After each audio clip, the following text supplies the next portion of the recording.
Jelang berbuka puasa, satu unit rumah permanen serta depot isi ulang di Dusun Makmur, Gampung Baruh, Kecamatan Langsa Lama, Kota Langsa, hangus terbakar pada Rabu 29 Maret 2023, sekitar pukul 18.20 waktu Indonesia Barat. Rumah yang terbakar tersebut adalah milik Cut Lailawati, 46 tahun, sementara rumah tetangganya yang berdekatan dengan rumah korban, Zulfan, mengalami rusak ringan. Api yang diduga berasal dari dapur pemasak air untuk depot air isi ulang milik korban.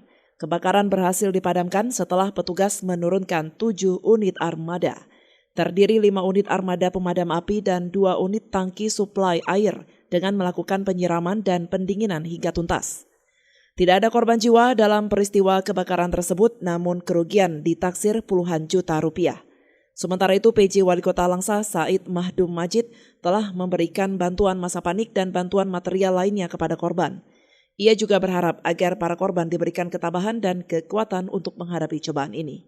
Pemko Langsa hadir untuk memberi bantuan, terutama ya bantuan sembako ya Pak, dari Dinas Sosial Kota Langsa, kemudian juga memberi bantuan bahan bangunan seperti seng dari Dinas Sosial, kemudian bahan-bahan perkayuannya dan lain-lain itu nanti dari Baitul Mal.